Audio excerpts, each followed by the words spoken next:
It's real. Oh my god.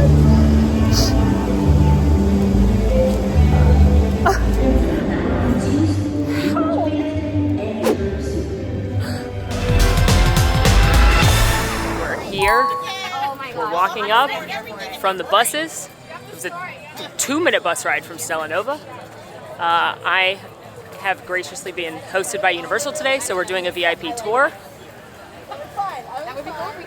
This video is going to be very different from my normal videos because we're all learning this together. I've never seen this. I've avoided spoilers. I have done lots of research, but you know, this is going to be very different and special. So I'm just taking you with me today. There will be plenty more epic videos to come with strategies and tips and all the, you know, I'm going to find all the Easter eggs I can, but today is just, it's the first one. That took 30 seconds. And here's your spoiler alert. If you don't want to see anything about Epic Universe, maybe this isn't the video for you, but I hope you want to stay and check it out and experience it with me. But I totally get it if you want to save it. But I will be filming as much as I can today, which means nothing on the rides for safety, but anything else that they let me, I'm going to be filming. It's happening. It's happening. There's the Kronos.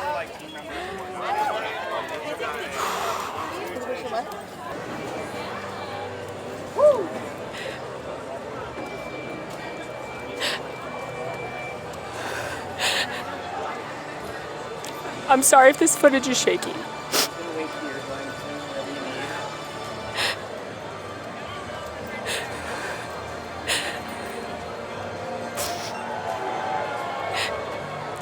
It's real. So the story of Epic Universe is that we are all travelers and we are headed to Celestial Park, which is the main hub of Epic Universe, where it is inhabited by Celestians who have figured out ways over centuries to move through space and time and harness the power of the Kronos, which is standing right here. And you see all these dials moving on it with all the different, you've got the Time Turner for Ministry of Magic, you've got a dragon for Isle of Berk, the orb for Dark Universe, and Mario's coin for Super Nintendo World. Today, just today, the day you happen to be visiting Epic, is the day that the Kronos has aligned perfectly to power the other portals to allow you access to the other worlds, which is why it says, beyond this gate, find Gardens Green and epic worlds to fill your dreams. Here we go. We're walking in for the first time. I'm officially walking in to Epic Universe.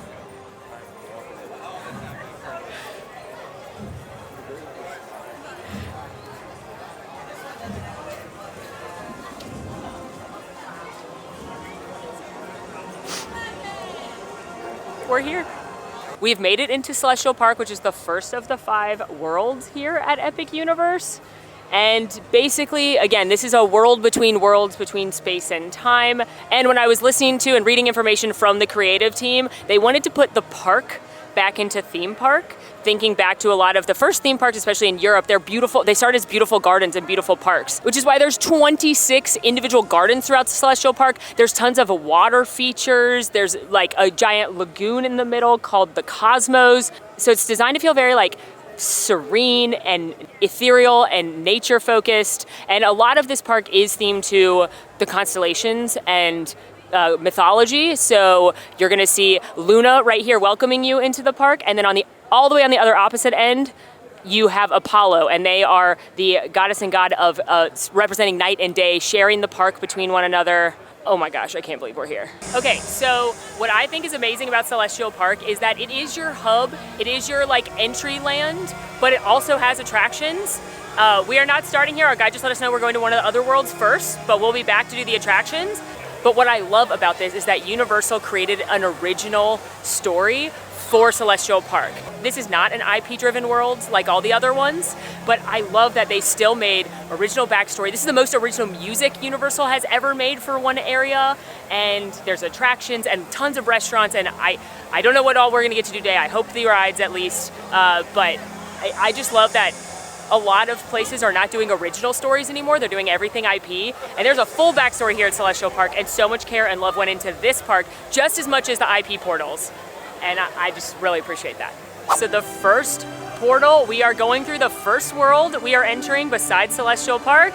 It's How to Train Your Dragon Isle of Berk, which is set between the second and third How to Train Your Dragon movie, and we are all Vikings in training. We are headed in to see if we can hack it as Vikings as we go to Berk to see Hiccup and Toothless and Astrid and Stormfly and all the characters from the franchise that you know and love. I can't wait. Enter the portal into How to Train Your Dragon Isle of Berk. A couple things I have to point out. The sightlines are incredible, but as far as the actual land itself, you can't see anything, so I'm geeking out over the reveal of this world. I love that the portals are moving and have that cosmic energy from the Chronos, so you can see like the dragon flying about, and then it says, "We, my friends, have dragons," which is a quote from the movie. Okay, we're headed in. We're headed in. You can't see anything from this world. The roller coaster over there, that's Stardust Racers. You can't see anything. So let's walk into Isle of Berk. Whew. This is Berk. The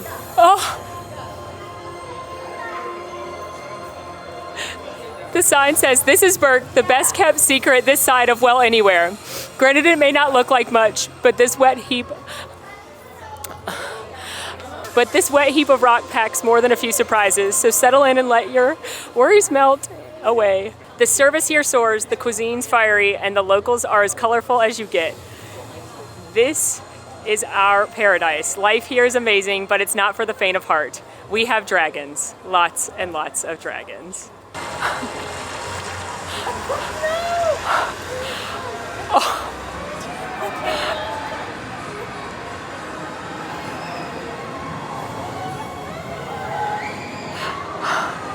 How did they do this? It's massive. Damn it, the John Powell score is going.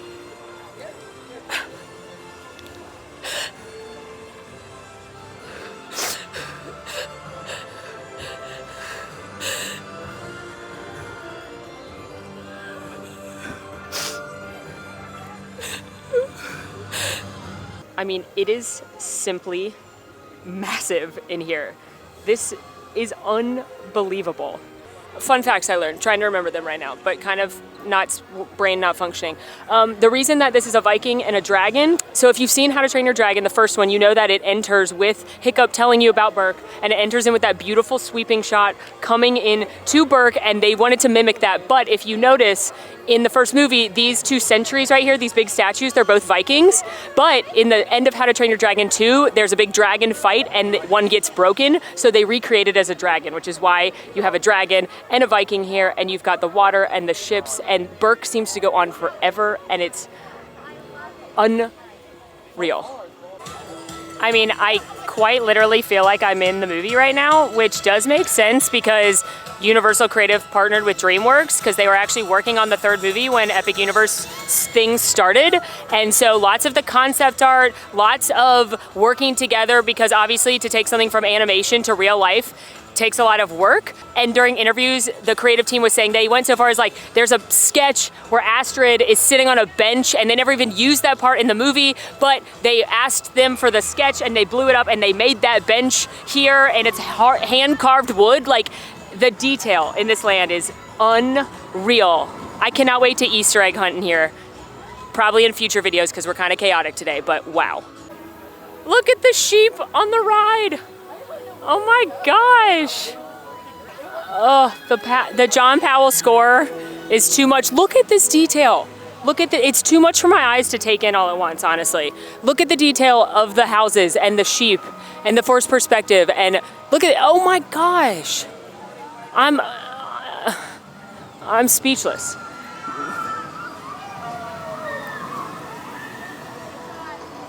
Look at the trash cans. Look at the trash cans. They've got sheep on them. Here's one of those benches I was talking about. Hand-carved, y'all. Hand-carved wooden benches. Oh my gosh. Look at this one. It's a sheep. I love it. We're headed to ride some rides. Look at the dragon popping out. Ah! Look at the sleeping babies. All right, we are headed on our first ride. It's there, right there. It's Hiccup's Wing Gliders. This is a family coaster with a 40-inch height requirement. And the story is we are here in Berk to train to be Vikings. And so Hiccup, being the inventor and tinkerer that he is, has invented a way for us to practice flying on dragons without actually flying on dragons. And we are gonna head through his home and his workshop to check it out. But unfortunately, he tells Toothless that he doesn't even need dragons anymore to let people learn how to fly, and Toothless does not love that. So he sets off the vehicles before the wings are on it, so we're gonna I'm sure it'll be fine. But we're in Hiccup's house right now. Look at this art of Toothless.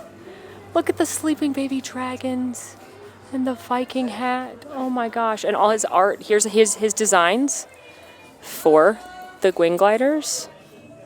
The map of Berk and beyond. Oh my gosh, this is awesome. Look at the detail in here. Look at I can't even, you guys know I want to stand here and find every Easter egg I can, but we're moving pretty quickly, so just know those videos will come. I'm about to go on my first ride at Epic Universe.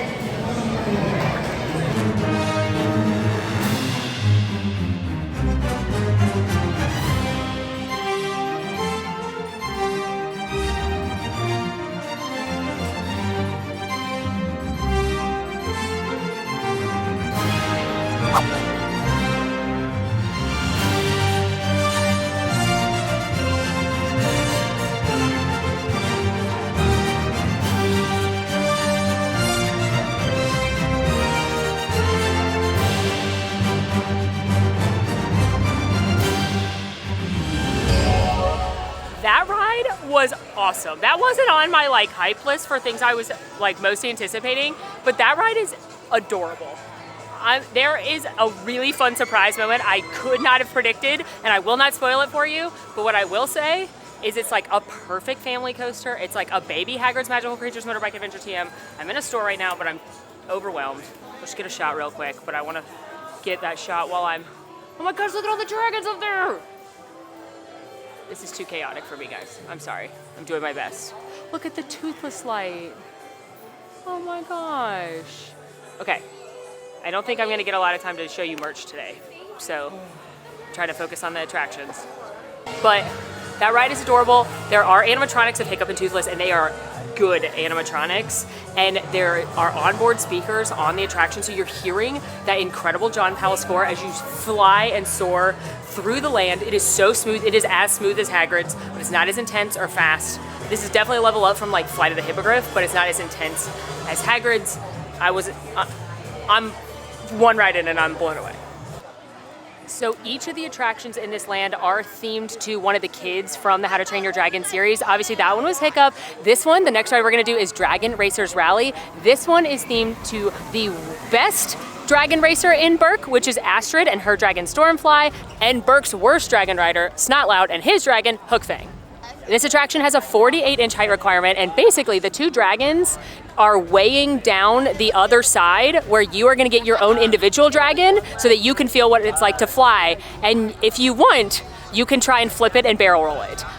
Our guide just told us that only one person has been able to do it so far, and they were very strong. So I wish Alan was here to do it, because I'm gonna try, but we'll see, we'll see.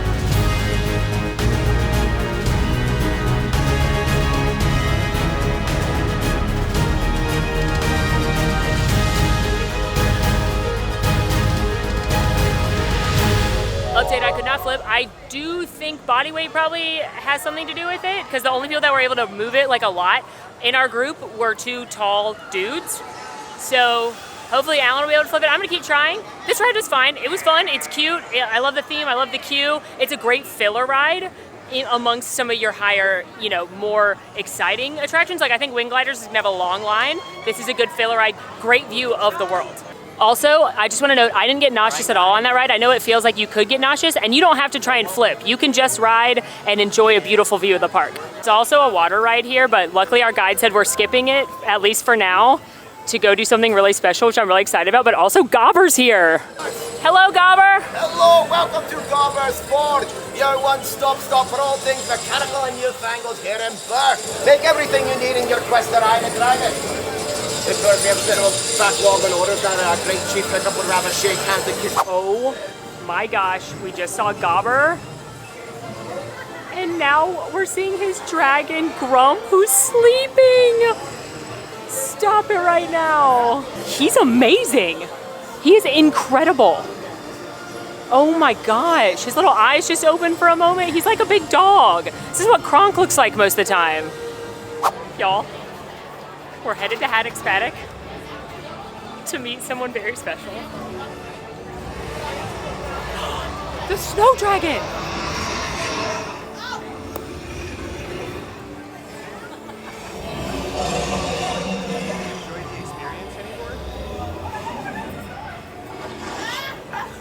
I'm sorry this video is so chaotic compared to normal, but I am like overwhelmed. And like I read about these things. I watched the TV show because that dragon, the Snow Wraith, is from the TV show. So I watched it so I'd know who the Snow Wraith is. And like, I can't believe I'm looking at it. There was concept art of that. And now I saw it. Okay, update. We were gonna meet Toothless and Hiccup now, but we have a show to see in a little bit, so there's not enough time. So we're just gonna explore the land and maybe see if we see anyone else, but hopefully we're gonna meet Toothless after. Hi Astrid, how are you? You know, can't complain. Usually it rains about 9 months out of the year here on Berk and hails the other 3, but you picked a great day to I'm visit. glad to be here. Where's Stormfly? Yeah, well, she's resting up for our next race, which is a little later today, but I'll bring her back out when she's had her 3rd lunch and she's in an extra good mood. Who are you racing? Oh, well, it's not loud, but you'll win. He cheats. Yeah, well, you'll win anyway. I think he'll be disqualified. Fish legs, maybe Rough Nut and Tough Nut, and Hiccup if he's not too busy meeting all the new Vikings. Perfect. Can we take a picture? Tough Nut. Rough Nut. We're just talking about you. I know. Good things. Don't worry. Well, I'll see you at the races later. Of course. Okay. Yeah, I'll see you behind me when I turn around. Good luck, Rough Nut. I'm gonna win. Y'all, we're at the point where I'm crying over a tree. Look at this tree. It's carved with the most iconic moment. Oh, this world's perfect. This world is just so alive. Like, look at these dragon tails coming out right here. And we just saw Astrid and the twins Rough Nut and Tough Nut. And like, things move and are mechanical. And it's just like, this world is wonderful. This is like, better than I dreamed.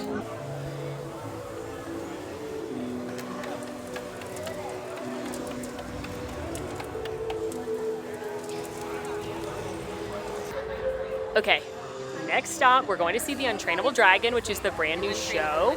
And this is based on the Untrainable Dragon show, which they have at Universal Beijing, which has won tons of awards. And you may be seeing some footage of it throughout this because I can't film in the show. But basically the story is, we are going to a dragon hatchery where they have the mamas and the baby dragons and the eggs are hatched. But one of the dragons, hence the name, isn't too happy about things. So we're promised to see some favorite friends, some favorite characters, and I'm really, really excited. And I will see y'all on the other side.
Like, I cried, obviously. I cried everything, but the puppetry, unreal. The puppetry is like, I can't think of a better puppet I've ever seen in my life. Live singing, live drumming, amazing. Hats off to the creative and the entertainment teams, because that was beautiful. And big thank you to my friends Peter and Kitra from Ordinary Adventures for letting me use their footage from Universal Beijing, where you are allowed to film the show. I got to see Stormfly, And now just have a few moments before our next very exciting adventure to pop into Toothless's Treasures. This is one of the mini merchandise locations here. So we're gonna do just like the fastest little merchandise swirl in here. Mostly I just wanna pay attention to the night lights, which are Toothless's babies and so cute. I wanna scream right now. Have you seen anything cuter? They're adorable. But also you can adopt a dragon in here. I don't wanna carry it around because my bag's not big enough, but look, you can choose an egg and then adopt a dragon. This is awesome. And you could name it. I bet if you brought it to meet Toothless or the other dragons that they'd really like that. So I'll probably do that. Future content, spoiler alert, we're doing a video in each world where I'll spend a full day in each world, do every dining, restaurant, shopping, everything. Your full guide to Isle of Berk. So we'll definitely do that. But for now, look at the cute details of the lanterns with the different dragon species on here, the dragon eggs everywhere. This is, oh my God, look at the little like wooden, I don't even know what to call them, figures, I guess, carved wooden figures of Astrid and Stormfly and Toothless and Hiccup. And then you've got Rough Nut and Tough Nut and the sheep. This is so cool. Oh, and there's the other kids. There's Fish Legs and Snot Loud. And now it's the moment I've been waiting for. We get to meet him. Hi, wow, okay, I gotta warn you, you are gosh. very shiny. Yeah. There are dragons here that will think you're a toy. Oh, okay. Well, take a is step. Toothless gonna think I'm a toy? No, but you do want to make sure that there's mutual respect. Okay, let's put my hand out and maybe he'll come see me. If you stand here, Okay. imagine, if you will, you're a dragon. How would you want people to approach you? Yeah. So, yeah, nice and slow. Once he smells you and gets to know you a bit, then you can... There you go. That's so cool. I love you, Toothless. Yeah, it's pretty great. Keep in mind, you don't want to scratch a dragon under the chin. They'll pass out immediately. There you go. Let's take a picture, Toothless. Yeah.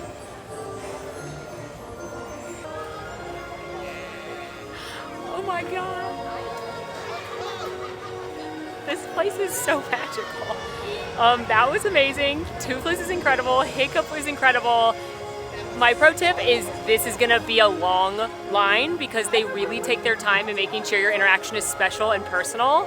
So just keep that in mind, but like, amazing. I'm gonna end by saying, y'all know I love character meet and greets. I love entertainment. That is without a doubt the best character meet and greet experience I've ever had in any park, anywhere. It's amazing what they've done. All right, and now with that, we are headed out of How to Train Your Dragon Isle of Berk. What an incredible first portal to enter. So immersive, so brought to life. I mean, Universal showed you concept art and then said, this isn't just concept art, this is gonna be real. This is a promise. And I'm still forming words, but there's 2 more attractions in this world, including a water ride, which, you know, I hear you get soaking wet on it, so I'm not mad we didn't ride it, but I hear it's also really fun. It's a water game ride, which there's never been before, which I'm excited to do at some point. There's also a Viking training camp, which I bet there's tons of Easter eggs in. And obviously food. We didn't do any food or dining here today, so I already can't wait to come back. But this is unbelievable and has set the bar very high for the other portals. All right, we are headed to lunch now at Oakenstar Tavern in Celestial Park. This is a quick service barbecue restaurant that inhabits an old mystical oak tree where there's drawings of little critters and creatures around. Very excited to try it because the menu looks great. I think this is our only eating time today. I'm not 100% sure, but fear not, there will be a full food video where Alan and I eat more than humanly possible. The music is very loud right now. Okay, we had lunch. It was delicious. I'm not featuring the lunch though in this video. Jeez. Oh, it's a water show. That's why it's so loud. I get it now. It's a dancing water ballet here at the Cosmos.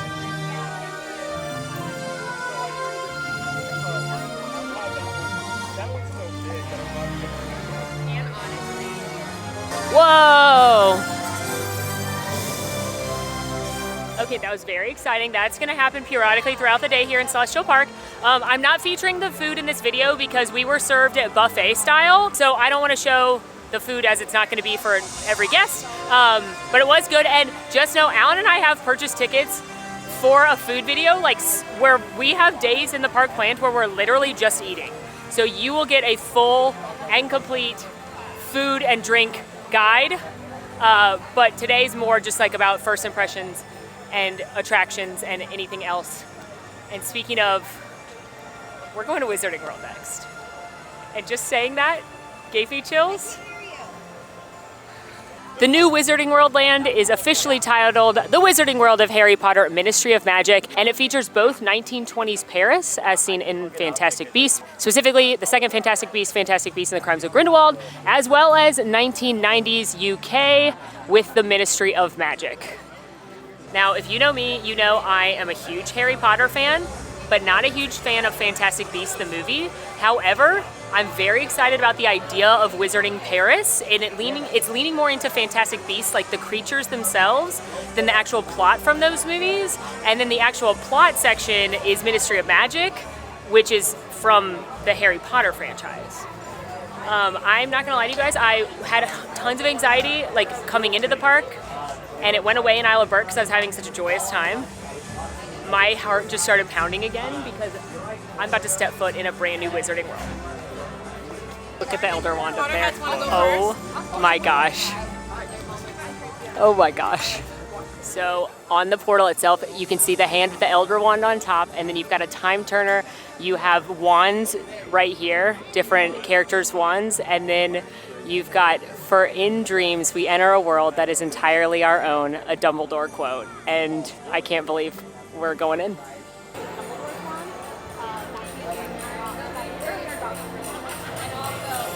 Here we go.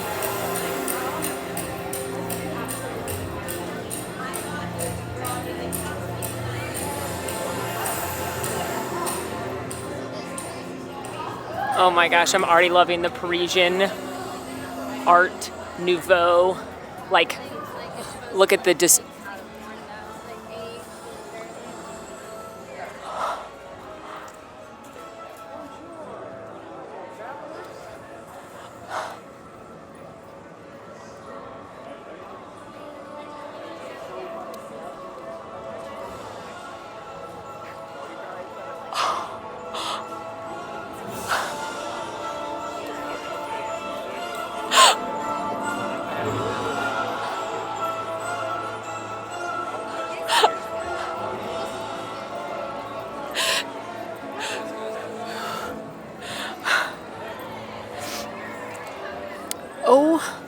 the scale. They said it was twice as tall as the regular Wizarding World, and I don't think I understood what that meant. Oh my gosh, I want to look everywhere, but we're going straight to the attraction. This is beautiful.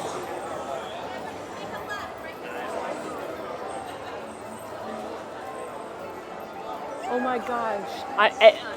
Every part of me is overwhelmed. Every fiber of my body is overwhelmed. Oh my gosh, I'm gonna have the best time Easter egg hunting in here. Oh my goodness, oh my goodness. Just to give you some scale of this land, in current Wizarding World of Harry Potter, in Hogsmeade and Diagon Alley, the buildings are about 35 to 40 feet. And the tallest building there is still shorter than the shortest building here. And these buildings go up to 70 feet. So, like, think of how grand and amazing Diagon Alley is and double it, essentially. Like, that's what we're talking about when we talk about the scale, which is why I'm so blown away right now. We have our butterbeer cart. This is crazy. Bonjour, bonjour. This is crazy. Oh my gosh. We're going to the attraction, which is Harry Potter and the Battle at the Ministry. But, oh my gosh. Oh my gosh. I can't believe this is real. Oh my God, look at this teeny tiny bow truckle. Look at him. Oh my god. He's so freaking cute. Okay, so we are headed to Harry Potter and the Battle at the Ministry, which is the attraction here. It has a 40-inch height requirement. I'm not 100% sure what the ride system's gonna be like, so I'll tell you in a minute. But we are headed to the Metro Flu here in Paris, which is gonna take us through, like with Flu Powder, to the Ministry of Magic. Is it crossing decades? Yeah, we're not gonna worry about it because magic is real. Harry Potter and the Battle of the Ministry takes place in the Ministry of Magic when we happen to be visiting on the day that Dolores Umbridge is answering for her crimes against the wizarding world, as seen in and read about in the Harry Potter stories. And more recently, she actually even sent muggles to Azkaban, which is definitely not cool. And I'm sure everything will be fine and nothing will go wrong. My God. Oh my God. Fun fact, the numbers atop the Flu channels, the 903, 904, 905, those are the different project numbers of the different portals. Whoa!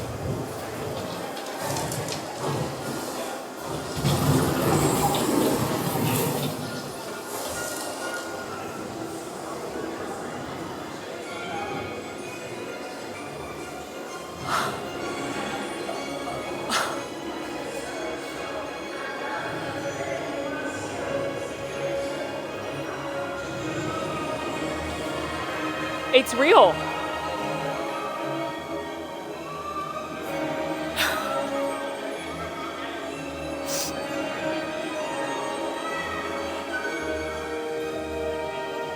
Thank you. Oh my God. Oh my God.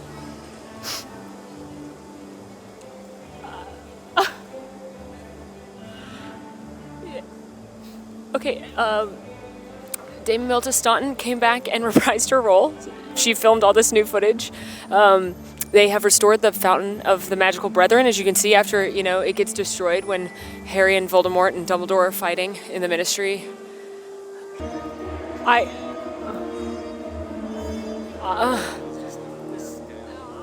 This is the biggest queue I've ever been in. This is ginormous. I'm overwhelmed. I'm overwhelmed. But oh my God, how did they do that? It looks like it goes on forever. How did they do that? How?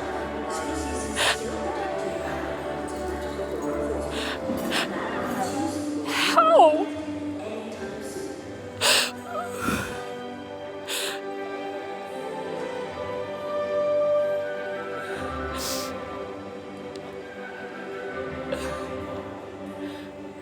How did they do this?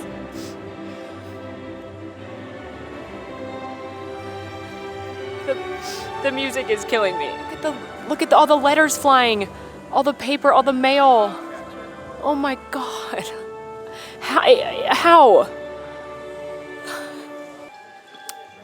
So here we are in the queue, making our way through the Ministry, and I'm really struggling, y'all, because this is unbelievable. I'm gonna just stream of consciousness to tell you what I'm seeing. There's amazing wanted posters, magical enchanted wanted posters for different Death Eaters that we know. There's Greybacks and Electo Carroll and Corbin Yaxley's. Oh my!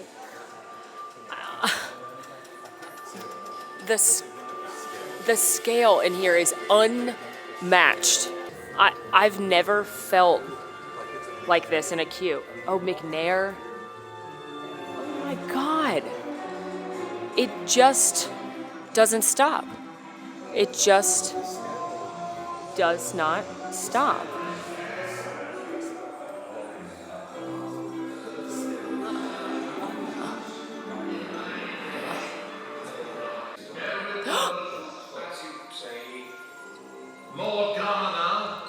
Here's all the prime ministers. There's Scrimgeour, who you know. Oh, Hewlett Gomp here. Here's Fudge, who you know. Kingsley, the current minister in our timeline. Who is this absolute icon right here? She must have been a minister during the 80s. Slay. Oh my gosh. Oh my god. Okay, so now, if you remember in Ministry of Magic, in Harry Potter and the Deathly Hallows, the tile has changed from green to this purple. Look at the cleaning machine. Oh my gosh. Oh my gosh. Oh my gosh, y'all. I wish I was more articulate right now. I truly wish I was more articulate right now, but I'm just taking in what is, I'm gonna say it, the best theme park queue on planet Earth. The scale of this queue is unreal. Okay, we're in the Aurors locker room, and a fun fact is these initials are the creative team that worked on the attraction. We love shout outs to the creative team because they deserve it just for the queue. There are 3 other important lockers though, and it is for Neville Longbottom, Harry Potter, and Ron Weasley from their time as Aurors, which I did look it up. It is canon that Neville was an Auror before he became the herbology teacher at Hogwarts, and you can tell because their initials are on the outside, and then also there's little Easter eggs and things from each of those characters in their locker. Like Neville has a herbology book. Ron has got jokes and products from Weasley's Wizard Wheezes from his brother. Harry's got a nice jumper, but that's a fun little Easter egg. And now this room is dedicated to fallen Aurors. Moody. Oh, and Longbottoms. Oh my god. They're here. They're here. Oh my god, they'd be so proud of Neville. Oh my god. Those miscreants think they are fooling. We will find them and bring them to justice. Yes, each and every one of you should be on your side. I'm being directed into a pink hallway, so I think we know whose office I'm going to soon.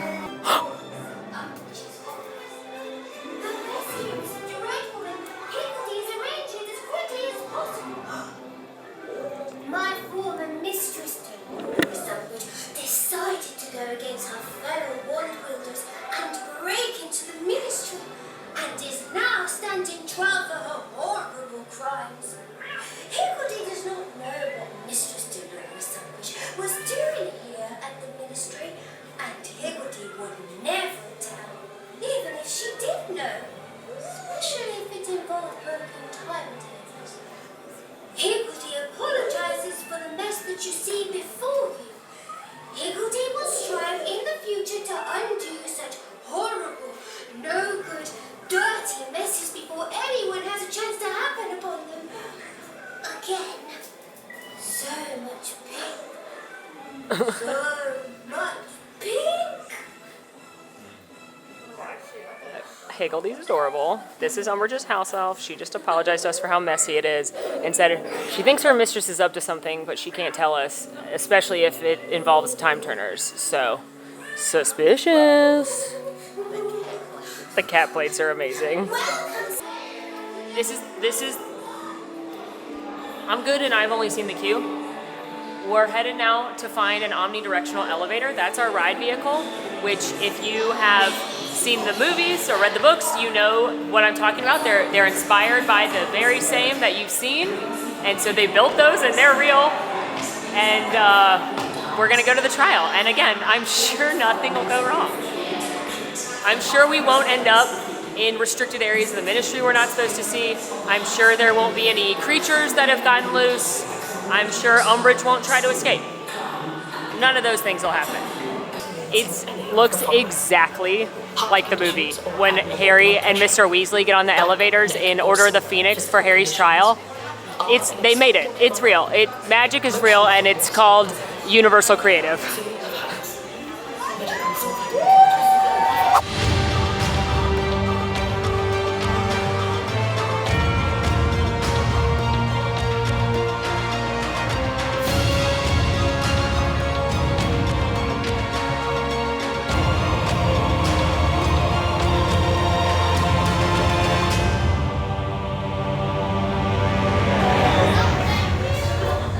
Holy sh**.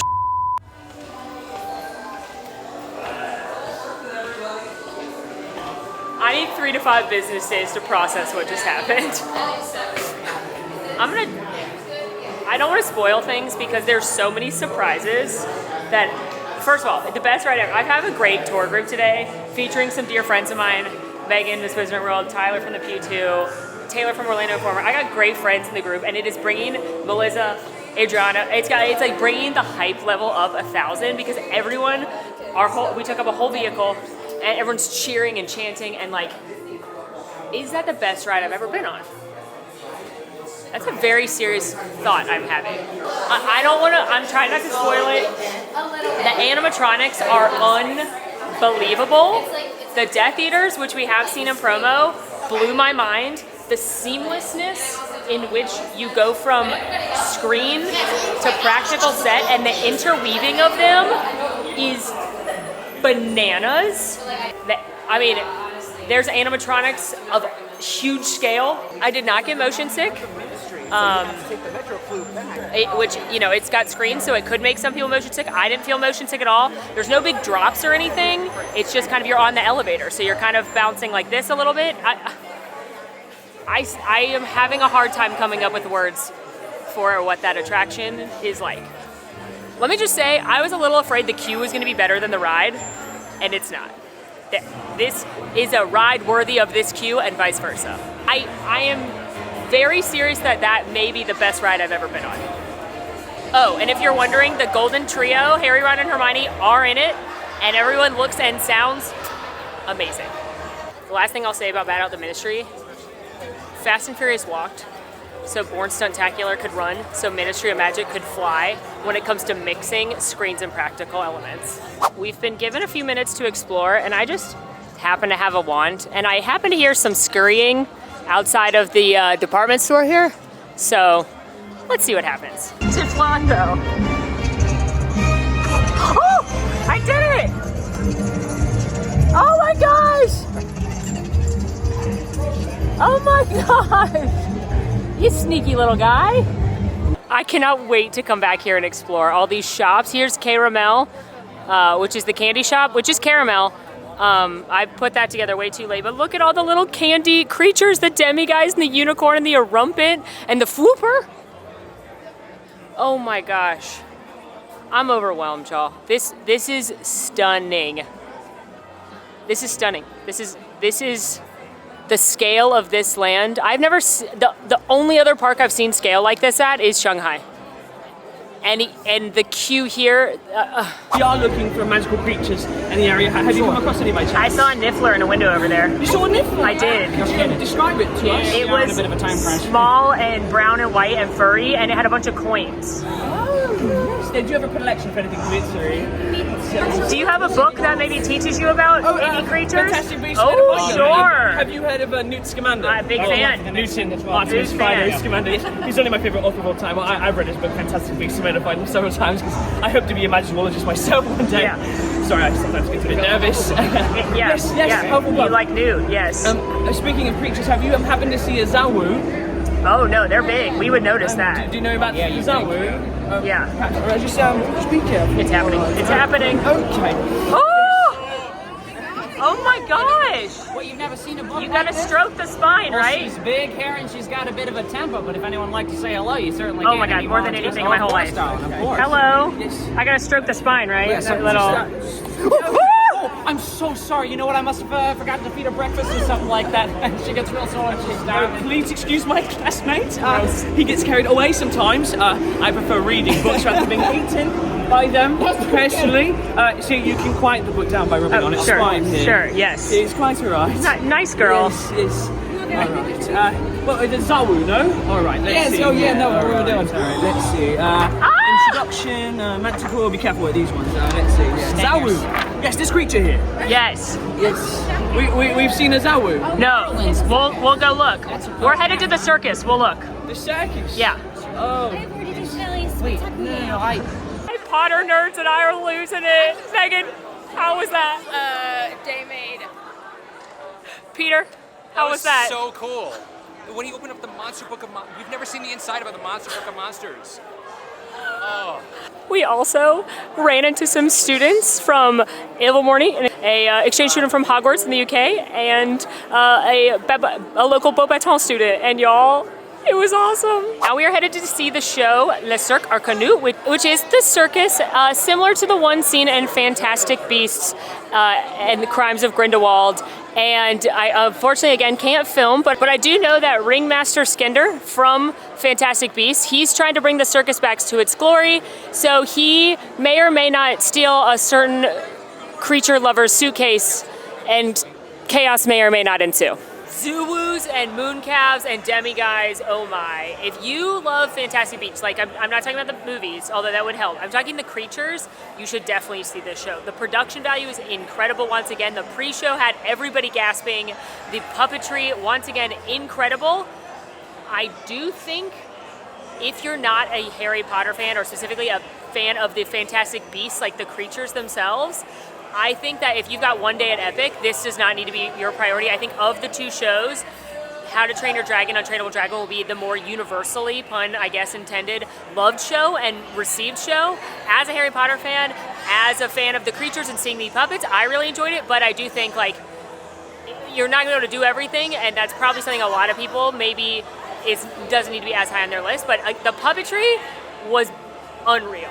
And the way they brought some of those creatures to life was really, really cool. Okay, we're headed out of Ministry of Magic, and I think Ministry of Magic, sorry, I'm so distracted.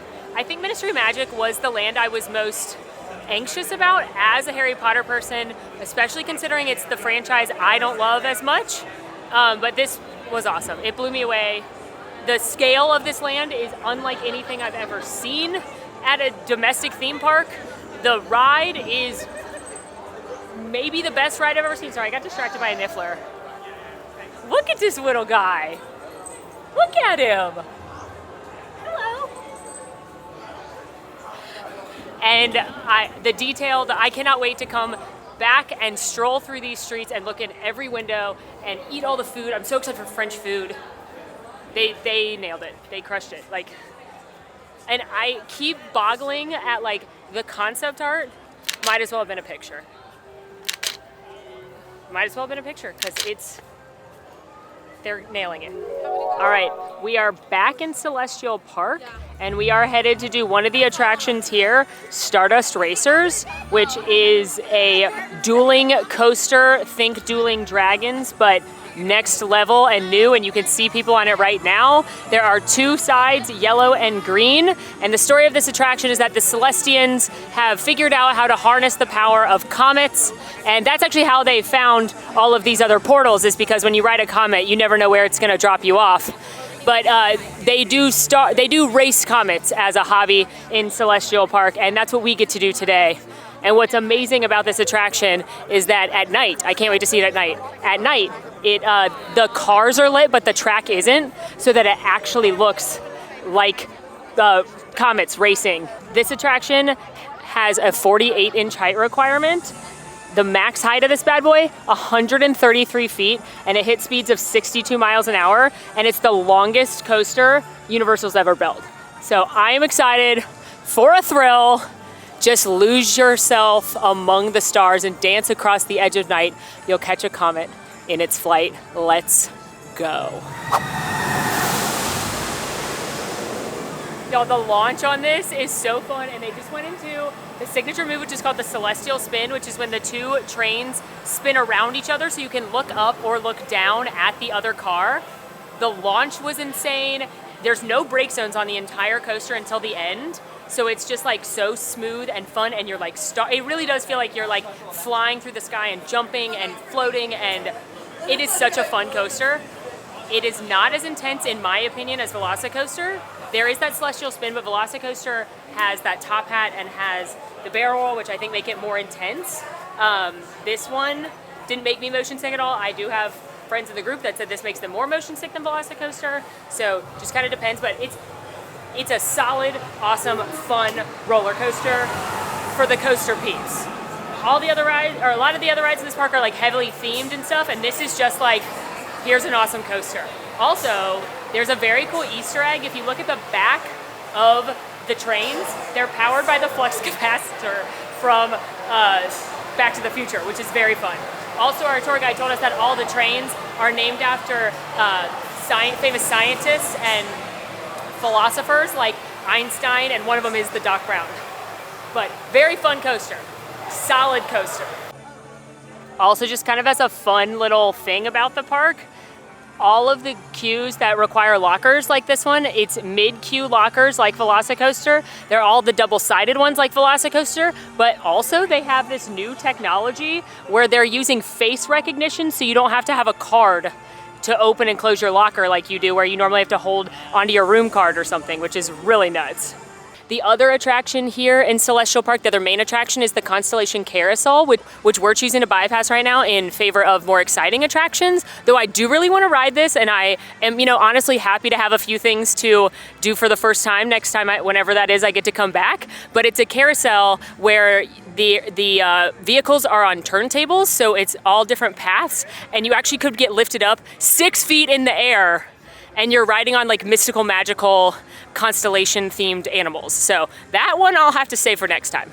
Headed now to the next most exciting portal for me coming in, Dark Universe, home of the Universal Monsters.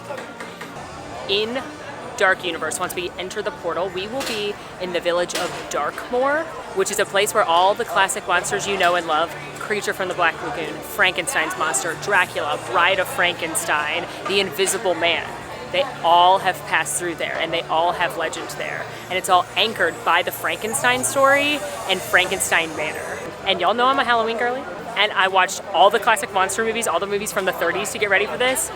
If you're wondering, I think Dracula is my favorite. Dracula and Creature are my favorite monsters, but I think Invisible Man is the scariest. And I can't wait, especially to ride the attraction. All right, we're here. It's alive, it's alive! Also, there's monsters being held back here in the gates. Ooh, I'm so excited!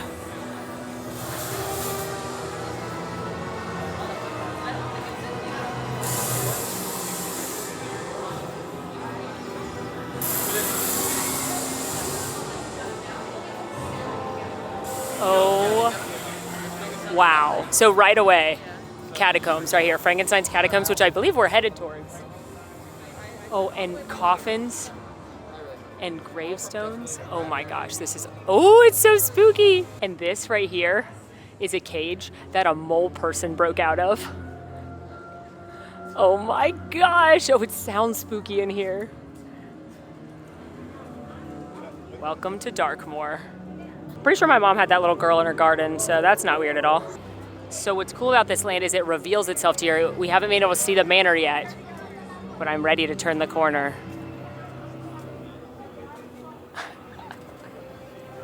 Y'all.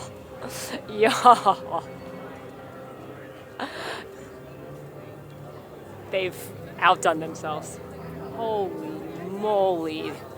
These worlds are so immersive. You can't see any of this while you're in the park.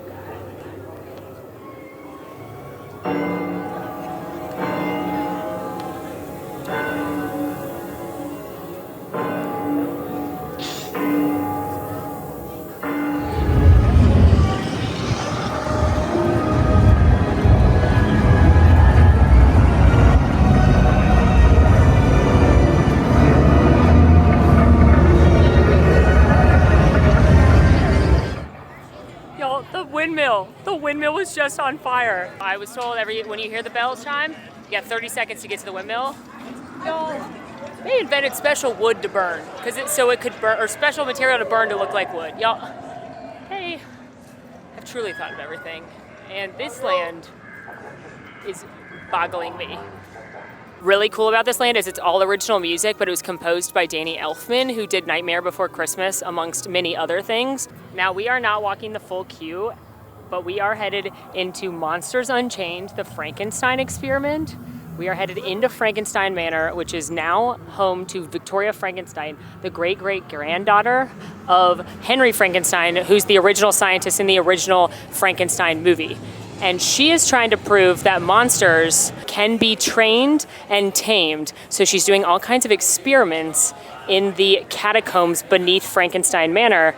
And she's tamed them all but Dracula, the most dangerous. But we are here to visit, and she's going to demonstrate for us that she's tamed all the monsters and attempt to tame Dracula. And just like every other attraction, I'm sure nothing will go wrong.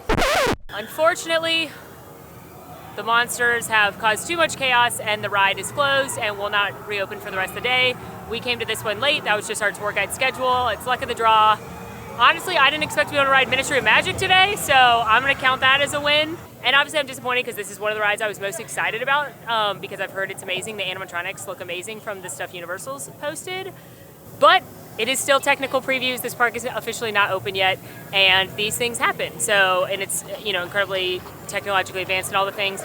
And if nothing else, then, you know, I get to come back and I get there's another new thing for me to look forward to. So, bummer I don't get to ride it, but friendly reminder that, you know, they're working on it. And even just looking at it, like this is amazing. So, I'll get to it, you know, when I get to it. When the monsters feel like hosting me, we'll get to ride it. Next up, we're headed to Curse of the Werewolf, which is a coaster with a 40-inch height requirement.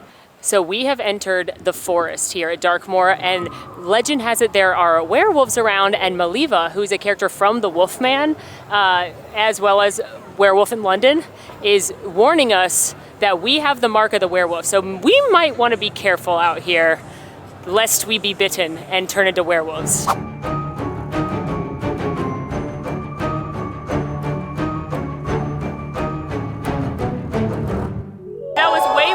Than I thought it would be. Not that it didn't look fun, but I thought this was going to be like a Flight of the Hippogriff, just like your kid first coaster, small coaster. There are some surprises on this ride I'm not going to reveal. There's a really cool animatronic, and it spins.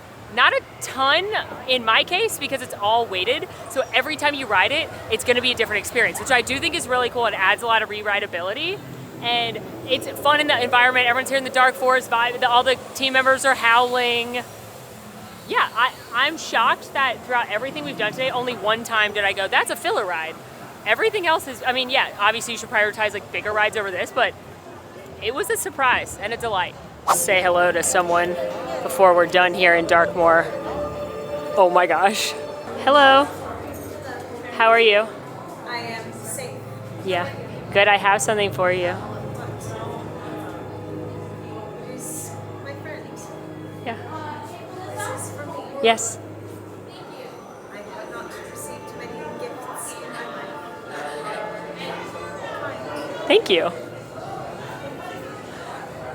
Do you know my friend? Yeah, I've seen him before. Yes. Yes. He is good and kind. Yes. He is only 3. Oh, very tall. Yes, he is tall for 3. Yeah. He has lots to learn. Yes. I have been teaching him. He likes to see images of himself. He is very handsome. When she's here, you might also meet Frankenstein's monster. You might also meet the Invisible Man. I haven't seen him yet, but like fun characters. And there's also supposed to be like musicians walking around telling the tales of Darkmoor. And like as you know, all of these, this world is so immersive. Also, I can't believe we caught the windmill like right when we came in. It's just amazing. So we're headed out of Dark Universe. A couple Easter eggs. Here's the Lionhead's Pub, which is from Invisible Man. And look, he's here, you guys. You can see him. Just kidding. He is a meet and greet, but he's not here right now, which is very cool. But a fun Easter egg, you've got Dr. Jekyll Apotheker right here. And if you look right here, it says Dr. Jekyll Apotheker, but you can see someone has written over Jekyll. I cannot wait to do secrets videos, y'all. Another cool one our tour guide just told me is that Dr. Frankenstein, Victoria Frankenstein, is using the power from the land to power her inventions and her experiments. So every now and again, you will hear an audio cue and the power will come on at the manor, and then you like feel it pulsing throughout the land. Like we just felt it was like a whoom, whoom, and all the lights start flickering because she's sucking all the power out of the land to power her experiments. Wish she would do it a little harder right now so it would open. Igor, can I ask you a question? A question for Igor. A question for Igor. What's that about? What is what about? That arm. Oh yeah, Igor is keep for safekeeping. Very, very good watch over the arm. Yeah. Thank you for point out. This was supposed to be in the bag with the leg. Oh sure. Igor has one right foot and one left hand and forearm. Yes. So Not 4 arms, not to be confused. Igor has 2 appendages and he needs the other half, so he's going to get back to work over here. Okay, so trying to recap my thoughts and wrap my thoughts around Dark Universe. Okay, first of all, park-wide, the interactions, the entertainment interactions have been amazing, and I hope they stay. They are these long, personal, story-driven interactions, and I hope those stay, and I hope that when the demand goes up that they can keep some of that, because it's really, really fun. It really helps immerse you. I think that unlike Wizarding World and Isle of Berk, where you walk in and it's this big, overwhelming, like jaw-dropping, immediate visceral reaction from me, I love that this universe, you kind of peek around the corners and it unfolds in front of you. And I love that I want to explore every nook and cranny and go down every little dark passageway to discover every secret and mystery and anything I can in Dark Universe. And I think this, of any of the worlds, is the one that is going to look, oh my gosh, insane at night. So I can't wait to see it then. And I just can't wait to come explore more and see what spooky secrets lie within its depths. And now we are headed to our final portal, Super Nintendo World, which if you have been to Universal Studios Hollywood or Universal Studios Japan, it'll look pretty familiar to you. They have Mario Kart Bowser's Challenge, which is the same in all 3 places. They do have Yoshi's Adventure, which they have in Universal Studios Japan. It's very cute. I've enjoyed it there. And they have the newest expansion of Super Nintendo World here, which is Donkey Kong Country, which I've never been to. So that's the part I'm super excited to see right now. It's got Minecart Madness, which looks unreal. Like, we're jumping a track, y'all. This is different. Every other one I've gone through, the warp pipe is a different vibe.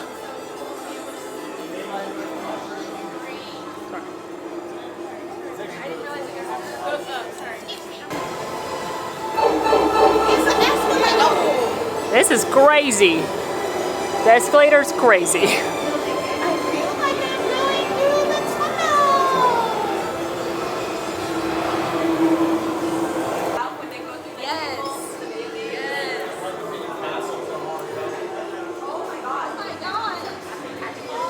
Here we go.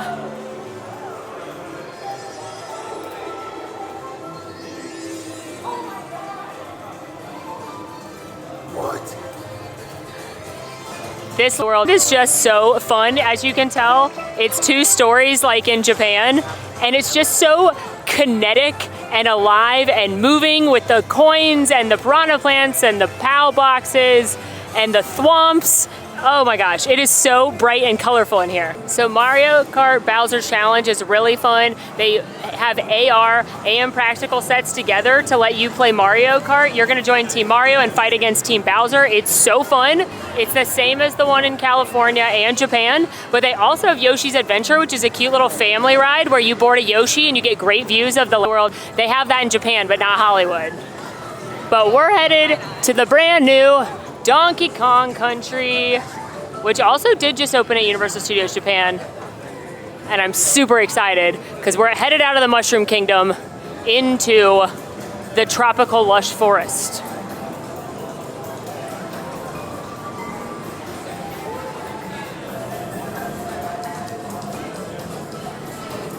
Whoa! This is so cool!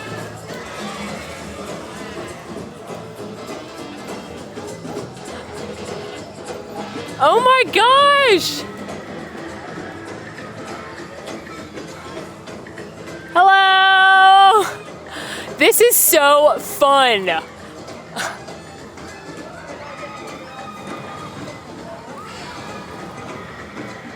Okay, this world is so adorable. Oh my gosh, look, they're jumping the track!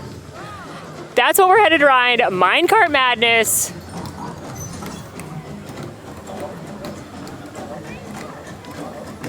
This is a family coaster. It has a 40-inch height requirement. We are gonna help Donkey Kong and Diddy Kong protect the coveted gold banana from the Tiki Tap tribe who wants to steal it, but not on my watch. We're going in through the exit on this one. So this is another one I'm excited to come back and walk the full queue whenever maybe I get to come back to this park.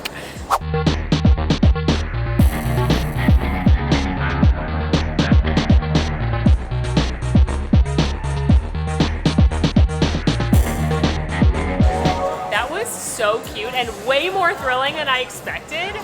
Like, I thought it was just gonna be a small little cute coaster, and it is, but it's got a couple of little drops that are pretty good and some very good animatronics. So I think especially if you're a fan of Donkey Kong and that franchise, it's a must ride. It was great. It was like a perfect family coaster. I would say a step up definitely from Flight of the Hippogriff, but not as intense as like Mummy. Maybe coaster-wise, yeah. The drop's kind of like Mummy, but it's more fun than Mummy, if you get what the vibe, I mean. Mummy's fun, you get what I'm saying. That's all we have time to do in Super Nintendo World today, which is okay with me because I've been to the Mushroom Kingdom multiple times before. I'm very lucky, but I can't wait to come back because there are new power-up games to play in Donkey Kong Country with your power-up band that I haven't played yet, and it's just super cute. I can't wait to try some of the food, especially the new food here at Donkey Kong Country, but it's adorable. This world is just the cutest. It has been the most wonderful, beautiful day. And I'm gotta now recap how I feel about this park, and I thought I was done crying. I thought that I got it all out in Wizarding World. This park is truly so special. It is so beautiful, and the way that these worlds reveal themselves to you, you can't see them. You cannot see into these worlds until you are in them, and I think that is incredible. I think the immersion has not been done like this, with the exception of Disney Sea. I have never been in a park that immerses you into each story so intensely. There are pockets of that at other parks, Galaxy's Edge, Wizarding World of Harry Potter, the other two lands, but the fact that you are in these worlds and you are fully immersed and you can't see anything else, amazing. The entertainment, incredible. I love all of the walk-around characters that we got to interact with today, the dragons and the kids and the Vikings of Berk, the Dark Universe monsters, those students in Wizarding World, like, they are part of what immerses you so much, and I hope that it keeps that because that is so special, and it allows these interactions and these moments to happen that you maybe don't expect. You don't expect maybe to see the Monster Book of Monsters, but it's there and it happens, and you could have these little different magical moments and you don't know which ones are going to happen to you, and I think that makes it really fun and really special. And one thing I really applaud Universal for doing is going, not everything is for everybody, and that's okay. And not everyone's going to have the same experience, and that's okay, because if you spend more time in Isle of Berk, you're going to have more dragon encounters than if you come over to Dark Universe and you never know which monster you might meet, and I love that. As far as rides go, not even close. Harry Potter and the Battle of the Ministry is absolutely the best ride that I did today. It may be the best ride on planet Earth. I was blown away, and I really didn't think we'd get to ride it, but we did, and that's absolutely the best queue on planet Earth, and the scale and the fact that they brought it to life and the way they did that attraction is unbelievable. I laughed, I cried, but you know, only one ride today did I say that's a filler. There are definitely things that rank higher than others, and I think a lot of it depends on what your priority is, but multiple times today I was like, wait, that ride is way more fun than I thought it would be, or that it looked from the ground. Like Hiccup's Wing Gliders, banger. That's probably my number 2 from today. Curse the Werewolf Minecart Madness, same thing. It does not look as intense or thrilling from the ground as it is. Every animatronic I saw today was stunning. The park itself is stunning. The Celestial Park is beautiful. I genuinely feel so lucky to have done this and bring you with me, and I'm so overwhelmed by the fact that I'm here and that Universal invited me and that I wouldn't get to be here without you, and it's just, I'm feeling, if there's any word to describe how I feel right now, it's grateful. And this park is worth it. It is worth the hype. It is worth the wait. It is worth everything they said has come true, and I can't wait to continue exploring it. So before I continue to gush on and blubber on, I'm sure I will find fault in this park later, but for now, I am just overjoyed. So please keep watching. We have so much epic content on the docket. We've got foodie guides, we've got land guides, secrets videos, anything you can imagine we're gonna cover in Epic, so let me know what you wanna see. Thank you, Universal. I can't even begin to thank you enough. Thank you to you guys for watching us, because without you, we don't get to do things like this. I can't wait to come back with Alan and see his first reaction, and then Max at some point. Like, it's just wonderful, so thank you all. I gotta stop. I'm just yapping now. Make sure to like, subscribe, follow if you're new, follow us on social, come hang out in Discord, check out our Patreon for behind the scenes content. And until next time, friends, I'm Molly, and it has been epic.